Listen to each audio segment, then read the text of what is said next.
Well, again, we're joined by others from the industry every time we have a panel here at the EV Reality Check booth, and now we're joined with Adam Jester. You're with Bamboo Strategy Group, so it's a pleasure to meet you. You are the CEO of Bamboo Strategy Group. You founded this bad boy. What is Bamboo Strategy Group up to? What do you guys do? Yeah, so thanks for having me, by the way. Nice to meet both of you guys. Yeah. Bamboo Strategy Group is an EV consulting firm, and I've been asked many, many times, what is an EV consultant? And the answer is, we're all still kind of figuring that out, right? Fair enough. What we do at Bamboo Strategy Group, we do EV charging projects, we do grant administration, incentives, that sort of thing for businesses, multi-unit dwellings, commercial workplace, municipalities as well. I really like to try to focus also on EV adoption, working with dealerships, education, making sure everyone knows, knows as much as possible about the cars that they're going to be selling and things. I think we have sometimes a missed opportunity in some of the dealerships where, if we get people excited about selling these, they really can start to sell themselves, and we're leaving a lot of potential EV customers on the table. So I would say that's true. We've had a lot of discussion today about that, about getting more people on board and engaged. I think the challenge that, again, we talk about a lot is that we've got to get them incentives. We've got to help them understand what the value is. And again, dealer side, they got to know they can close the sale and make some cash. But for the public, they have to know that they can rely on the car. Yeah, you're exactly right. And I think about, what's our why? Why are we even talking about electric vehicles? Why should anybody be interested in them, right? It's very existential. Why are we here? What's our why? Why are we here? Why are we here? The thought for me is... Oh, sorry, go ahead, Dan. No, I'm just saying it's a good time of the day to get very philosophical. Yeah, there we go. Yeah, so the thought is, for me, what's my why? My why is, we know... All right, I'll qualify it. I believe that climate change is real. That's not a belief thing, it's happening. And it's an existential threat to the planet. And so we also know that greenhouse gas emissions are one of the leading contributors to climate change. And we also know that transportation accounts for 29% of all greenhouse gas emissions that contribute towards climate change. So transportation, electric vehicles, that seems like a pretty important one to try to focus on. I have been in the automotive industry my entire career, and I love cars. I've built tons of cars. I've had a very, very exciting and fun time with cars. But also at the same time, I grew up going camping in the middle of nowhere in Idaho and got to see beautiful landscapes that's what my family did. And I always had this conflict in my mind of I love a thing for my profession that I know for a fact is decimating this other thing that I love. And I think most everybody deep down has a general understanding of that reality. It's hard to get people to get out of their, routines, things that make them feel comfortable, things that are just, I've done this forever, I don't want to change. And I think that what you just described, though, is we can have a conversation about the practicalities of what it means to go electric, whether that's transportation or even at home or whatever it might be. And we don't necessarily have to create a conversation that alienates people that don't want to have the conversation. You're exactly right. And by the way, full disclosure, I'm an ICE vehicle guy from back in, I've built classic ICE vehicles. First car you had, what was it? 61 Pontiac Catalina, four-door hardtop. Absolutely. Can I? Damn. Let me throw my experience in, which is that I was never particularly a car guy. I had cars, but I was never a car enthusiast. And I knew in the back of my mind, worried about the climate, and that was definitely an issue. But I got into EVs when I first drove an EV, when we rented a Tesla, I think. And then suddenly I thought, oh, this is actually fun. And, it kind of appealed to my geeky, techie, kind of cutting-edge technology side. And this really that whole package, right? It was the visceral experience of driving the car. It was the techie, cutting-edge technology side. And these two things come together to do something that's good, right, for the planet, or net positive for the planet. So, I think it's similar, but coming at a slightly different perspective, which is, and I think it's important that if we're trying to make these things mass appeal, can't just be about, this is, if you don't drive an EV, you're killing the planet. Oh no, that's exactly right. We continue to see advertising as well that comes out from even the automakers, where it's okay, please use a different focus group next time. This is not hitting the mark about how we need to message this. And to your point, a lot of the people that do love the technology, that's enough. That's oftentimes it's I want to be on the bleeding edge of what this is going to be, and I'm in, I'm game. Every little motivational factor matters, and it's not that it's universal. So I'm assuming that's a big part of what you talk about. Yeah, so we talk about ICE vehicles. I'm like I said, I'm an ICE vehicle guy, drag race, all of those things. I still have a 55 Chevy with a fuel-injected 383 stroker in it with aluminum heads and all the fun stuff. Oh my gosh! So, you sound like Marissa Tomei at the end of My Cousin Vinny. right. I don't know how to take that, man. She knew what she was talking about. She did. I don't think you sounded exactly like her. It's more so the cockroach. I think she won the Oscar, right? I was about to say that was an Oscar-worthy performance. Yeah, that's true. Thank you very much. The Academy's questioning you now. Well, and the thought is, so I come from that, but I'm an EV guy now. I'm an EV consultant, and it's for the love of the game. Most of the revenue that Bamboo Strategy Group generates, quite frankly, is not having anything to do with EVs. That's a passion project of mine. It's an offshoot of our main drivers of business. I just love this EV thing, and so we're doing as much of it as we can, but we're busy with other things. That's actually an interesting thing to bring up, though, because there's a lot of people that are, again, they have their jobs, they have their roles. With Bamboo Strategy Group, it's not necessarily that you founded this on behalf of that effort. It's that you have a personal passion and you're leveraging your expertise to create not only a business opportunity, but at the end of the day, make actual momentum happen. You're exactly right, and it's something I enjoy doing, so that's something I try to focus on. I like to think, though, about, there's a British advertising exec named Rory Sutherland, and if you know Rory, he has this awesome video, and the gist of it is, and it's not plagiarism because I've cited it, right? So I'm just gonna steal it right now or borrow it. The idea is that, okay, let's live in this bizarro world for a second where we're all driving EVs, everybody's on EVs. Oh, I've seen this video of him saying this. I've seen this. It's great. Go on. And we've all been on them for a long time, and all of a sudden an engineer comes along and says, hey, you know what, I've got an idea for a new vehicle. We're gonna start with a huge 16 to 20 gallon tank of very, very flammable, sometimes explosive liquid. And we're gonna pump that into a very complex engine that's got hundreds and hundreds of moving parts in it that all need fluid and filters, and that fluid and filters all need maintenance from time to time.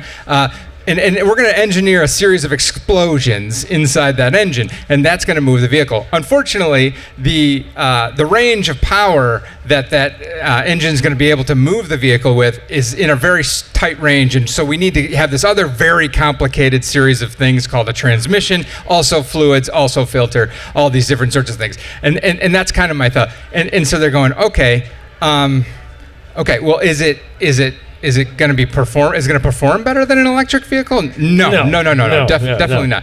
Oh, okay. Is it quieter than an electric? Oh, just the opposite. It's louder than hell. Much louder. Well, is it cleaner? Oh my God, no! I didn't tell you about how it burps out greenhouse gas emissions every living second that it's running. Okay, so what's the upside on this new idea vehicle? And they said, well, that tank, you can fill it pretty quickly. But that right there, that Cro-Magnon reptilian brain response of someone just goes, well, yeah, because that sounds convenient. That's what I meant. So, you can fill it quickly. Oh, so obviously you could fill it at home like we do our electric vehicle. Oh, no. You have to go home. You have to go somewhere else to do that. And so that's kind of, but we went to Bizarro World, though, but everything that we just said is actually true in this world. Right. But for some reason, that's the argument that we continue to play from behind on a daily basis. Well, it's also what happened at the beginning of the 20th century when they did have electric vehicles and the industry shifted entirely to ICE vehicles. So that conversation actually kind of happened. Obviously, EVs were a little bit more limited, I think, in the early 20th century than they are now. But it's kind of even crazier, right? It's crazy as a thought experiment. It's even crazy to think really that actually happened in real life. Well, and the way that's explained, it's you laugh at it because it sounds absurd, but the challenge then is the human condition and the conditioning we've had for the public, and we're talking millions and billions of people, generational change over time. As you described, like, no, this is my first car, and this is the car I drive now. It's like we have, and especially in America. I mean, the United States, Americana is cars in so many ways. Very much so. And so it's like, no, my grandpa and I worked on this car when I was a kid, and then my dad and I worked on it again, There's elements that are built into our culture around that. So as much as I agree with the absurdity of the analogy, because it makes perfect sense, we have a bunch of people who are just like, yeah, but No, but we have been, like I said, we have been doing this way since the beginning of the 20th century. Right. So the deconditioning of people is the hardest part. Well, and there's an infrastructure that's in place, not only from a physical infrastructure piece, but there's also this very well-funded, politically connected machine now that helps control the messaging against the viability of electric vehicles. What on earth are you talking about? Oh, okay, I won't mention it again. But you bring up a very valid point, and I say this to folks all the time, is you watch Sunday Night Football, there's an ad for fossil fuels. You drive down the street, on the fuel signs on the highway, the big blue ones, multiple branding of that. You get that branding reinforced to you all the time. It's been happening for the last 50, 60, 70 years. You have t-shirts that have those brands on them. It's like, oh yeah, this is, Tim the Toolman Taylor back in the day when Home Improvement was on. It was like all about that. It's like, these are things that have been just ingrained. Right. And we also still subsidize it. Absolutely. Which is the irony of like, oh, we can't subsidize EVs. It's like, you do realize that we subsidize fossil fuels to the tune of billions a year, Do you know right? what a gallon of gas would cost without the subsidy? Yeah, exactly. And that's been going on for a long time. And by the way, that nostalgia that you mentioned, I feel that. I will never get rid of that 55 Chevy. My dad and I worked on it, and built that car. I'll never get rid of it. But I'm an EV guy. So, how does that happen? The answer is, we go back to that why. It's important to continue to try to move in a direction that makes sense, not only for people, but for the planet. And I know, Randy, I promise we're going to land the plane on cost savings here. We're going to get to it. Hey, man, we're freestyling right now. It's working. This is Electrify Expo at its best. Yeah. So, thinking about cost. So Cox Automotive obviously released, and I was over at the test drive for the last several hours, so if somebody already covered this, feel free to redirect me. But Cox Automotive released their Q3 reporting just a couple weeks ago, and as we predicted, September was a blowout month for EVs because the EV tax credit was going away on September 30th, and so it was a blowout quarter, blowout month. September was up 20% over year over 2024, and we expected all of that. In that data, though, the average transaction price for a new vehicle, all vehicles, ICE and EV, was over $50,000 for the first time ever. For the first time ever. And there's a lot of drivers of that, obviously, and Cox even talked about how that's going to probably go up another 4 to 8% in the next 12 to 18 months because of the big T word, right? Oh, is it tariff? Yeah, you got it. There was another T word I was thinking of. Yeah. We'll go with tariff. I should have said tariff. So that's a thing. It's $50,000 for all vehicles. Is the average across all transactions that happened in September. Now, buried also in that data, it was $55,000 average cost for EVs and transaction prices. Now, what I don't think gets enough attention is that doesn't mean EVs cost $55,000. In those transactions include Rivians, which are right in front of us, which I love, by the way. But they're they're more than $50,000 on average, right? That's I'm not saying anything out of school. We have to wait for the R2. Apparently, that may be. R2 is the R2 may be more in that zone. I can't wait. I just drove the pickup, by the way, over in the demo area, and it was awesome. But Lucids and Cadillac Lyrics and things that are $80,000, $90,000, that's in that $55,000 price. What is important for people to understand, though, if you wanted to get into an EV, that $55,000 number shouldn't hold you back, because you can get into a Model 3 standard range for $34,000 and change. Even the Mach-E's have come down to about $37,900, starting for the selects. And the Bolt, 27 Bolt, Chevy Bolt's coming back out, $28,900. We're starting. And that, you're right? talking about new car prices, right? So if you go into used cars, then it's going to be. Oh, for the future exactly. numbers, even more abundant. And that's a huge thing too. Buying used. Both. I've owned now 2.5 EVs. The first one was a Volt, so that's PHEV. But then I had a Model 3 long range, and now I have a Mustang Mach-E GT. All of them I bought used. Obviously we have a lot of OEMs here. They don't want to hear us recommending from the stage 20 feet away that people buy used. They want people to buy new. Buying new is a great way to do it. But for if you want to dip your toe in the water, there is a great used market for EVs right now, and it's going to get even better in 26 when all of these EVs come off lease. They're going to become more cost effective for people, and that's the truth. Is at the end of the day, and Rosemary was talking about this from Long Island Drive Electric, is that they need to know that those cars can also sell. Right, exactly. Is the dealers that are going to be having these on their lots on a trade-in. She commented on one thing, is that there was some Mercedes dealerships, one particular here in Long Island, that commented saying, actually, our used EVs are selling pretty effectively because At the time when they were sold originally, they were pretty pricey. But you come off that three-year lease, and the tech is still great, and the range is still great. Yeah. All of a sudden, it's like, For all of the reasons we're here, right? All of the reasons that EVs are great, you're getting them at a much discounted price, and you're getting into the game. Yeah. It doesn't stop there. I mean, we talked about in the analogy earlier about all these moving parts. It's on average about 2,000 moving parts for a nice vehicle in their drivetrain versus 20 on average for an EV. That's a lot of things that don't have the opportunity to go wrong anymore or don't need maintenance. You don't have oil changes. You're not changing fluids. You're really not doing much with the brakes on a regular basis if you keep it in one pedal driving mode, because it's a regenerative braking system and you're not actually using the physical brakes. Now, from a fueling perspective, ooh, my favorite part. Yeah. Randy, I told you we're going to land the plane on cost.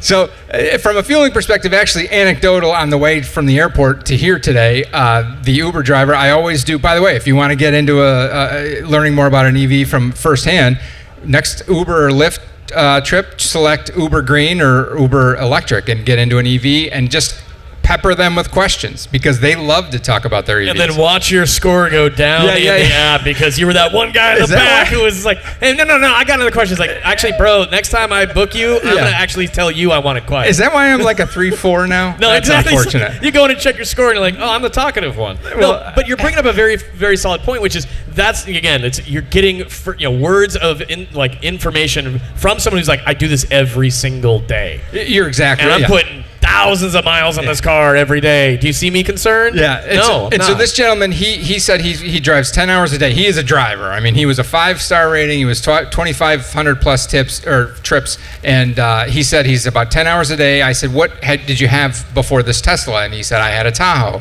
And so we know where that conversation's going. He said he was about $150 a day in gas in the Tahoe. $150 a day in gasoline. In gas. And by the way, I did the same thing. That's like $36,000 a year in gas. That's a fair amount. That's crazy. Okay, go on. So now that he's charging, and again, this is an important piece. If you can have charging at home, that's a big green flag for you on EVs. He can. He said with his home charging and destination charging, he's about $40 a day on charging in the Tesla. That's nuts. When that's your livelihood, that's a big deal. Oh my God, yeah. That's money in your pocket. Yeah, money in your pocket. But it's also, if it's not your livelihood, if it's just your daily driver, again, thinking about how much do you drive per year? How many miles do you drive per year? Can you have charging at home? Those are important factors to consider when you're thinking about having an EV. So I can say, so now that's anecdotal. He told me that on the Uber ride over here. I didn't have him on a lie detector. We didn't have spreadsheet in front of me. But I do keep a spreadsheet on all of my EV travels because I'm a big nerd. If my dad was sitting here and I'd be like, I gotta sit and talk to Adam. I want to compare spreadsheets. So it's gonna be great. I love a spreadsheet about a spreadsheet. So every time I plug my car in, I log it. I log the mileage and I log what the cost is and how many, so at home, I'm paying about 15 cents a kilowatt hour. In most home, I think it's probably a little bit more down here. I'm just south of Buffalo. But your fill up on your Mach-E is going to be like $15. Maybe. Not even. Maybe. If I'm going. Yeah. If you're going from like empty to 100%. And what you're getting to is the way you're describing it, again, the passion you have for this is obviously honest. And there's a lot of people that have been in this space for a long time that have had that same level of passion. It has translated into these types of events where we finally get the product in market in a way that we can say, okay, cool, this is happening now in a way that everybody can walk in and say, this doesn't feel like someone's trying to convince me of something. I'm convinced. I just walked in. There's a lot here. But then it turns into the discussion around how do we invite people in a way that they don't feel like they have to go into the depths that we're talking about? How do we give them the ability to say, okay, but do I have to keep a spreadsheet? And it's like, no. We're super passionate about this. So to that point, and kind of rounding things out a bit, what is it you see from all that you're doing on the consulting side and the strategy side? What is it you see as you could introduce into the EV world? How do we get people to feel less intimidated by the discussion we just had? I really think that it's. I think it's messaging. I think it's this exact conversation. The myth busting is the biggest part of what I do in these conversations. There's so much misinformation out there. There's so many headlines that don't tell the whole story. I think it's breaking those down, digging beneath those, and doing it on a stage like this. Yeah. Well, again, Expo's about that in every single city. Again, there's 8 total total expos this year, it's always a different type of conversation. It's I get co-hosts in every city that have, as you said a lot today, you're like, anecdotally, but I'm just going to tell you that this is exactly what's happening. It matters, though. It totally matters, because we don't have those in-person, real-world conversations and have events like this that provide people the ability to say, you're not selling me, you're just helping me see that another human can do this. We've got to wrap it up, but like anything we've missed right now that you think we could talk about further? No, I'm still just going through the idea of logging a spreadsheet every time you charge. Dude, email me a copy. I'll send it to my dad. I shouldn't have brought the spreadsheet up. My dad's a retired engineer, and he loves Excel. It's like his favorite thing. Well, and what it showed, I mean, the moral of that story is it showed that I'm at about 8 cents a mile in cost, blended with all of my home charging and destination charging, whereas an ICE vehicle of average gas mileage and average gas cost where I'm from would be about 16 cents a mile. So it's a double the cost. Yeah, half the price. Well, so this is the EV Reality Check booth powered by greencars.com. We've been having conversations with people all day about busting the myths, having honest conversations about real-world ownership experiences that matter. Expo is here to provide that. So if you've got questions for Adam, come by. You have a chat with Adam. You can compare spreadsheets. I know there's somebody else out there who's got a spreadsheet. I know it. But moreover, this is about busting myths and having a real-world conversation about the fact that the EV boat has left the dock. Expo continues to grow, curiosity from the public continues to grow, and that's why we have this event here. But we have the Reality Check booth to have conversations like this. So Adam, Jester, thank you so much for coming by. Thank you very much.